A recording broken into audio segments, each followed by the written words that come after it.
Justice delayed is justice denied. And the Palestinian people have been denied justice for far too long. In a historic hearing, Israel has been brought before the United Nations top court once again. The International Court of Justice, or the ICJ, has begun hearing from 52 countries on the legal consequences of Israel's occupation of Palestinian territories, the West Bank, the Gaza Strip, and East Jerusalem.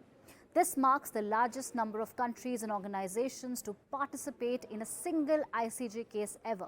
The hearing will continue for a week until February 26th.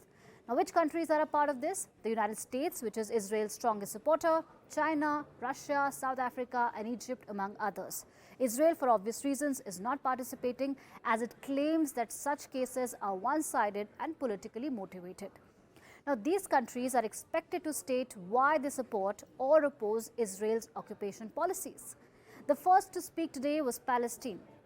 Now, before I speak about Israel's occupation, let's take a look at what Palestine told the ICJ today. It reiterated that Israeli settlers have violently expelled thousands of peaceful Palestinian civilians from their ancestral villages and lands. Palestine presented maps to show how Israel has consistently taken away its land. The only solution consistent with international law is for this illegal occupation to come to an immediate, unconditional, and total end. The genocide underway in Gaza is a result of decades of impunity and inaction. Ending Israel's impunity is a moral, political, and legal imperative.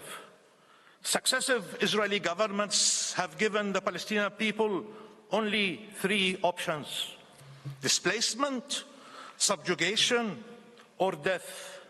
These are the choices: ethnic cleansing, apartheid, or genocide. Let's try to understand how Israel occupied Palestine. Israel captured the West Bank, Gaza, and East Jerusalem in the 1967 Middle East War.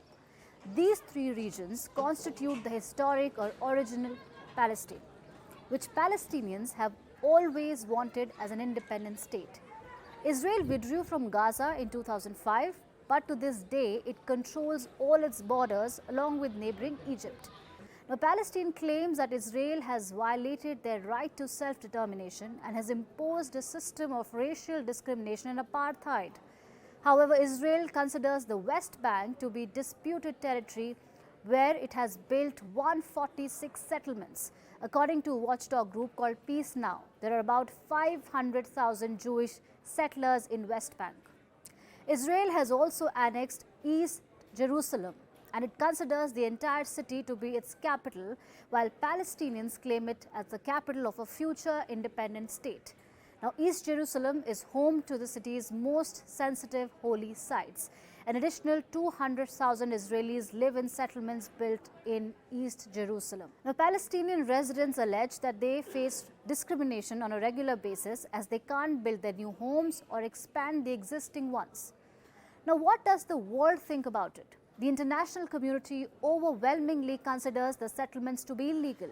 Even Israel's annexation of East Jerusalem is not internationally recognized.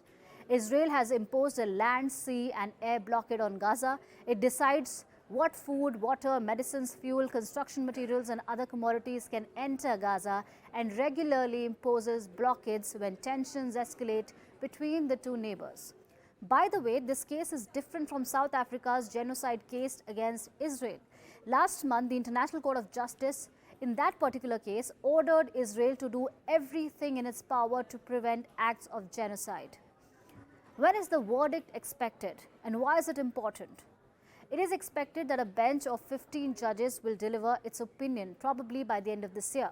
It's also important to note that the court's opinion, the International Court of Justice opinion, will not be binding on Israel, meaning they don't have to be enforced. However, experts say that such an opinion carries a lot of weight and could add more pressure on Israel and the United States to conform to international law. While Israel has ignored such opinions in the past, it could increase political pressure over its ongoing war in Gaza, which has killed about 29,000 Palestinians since October 7th.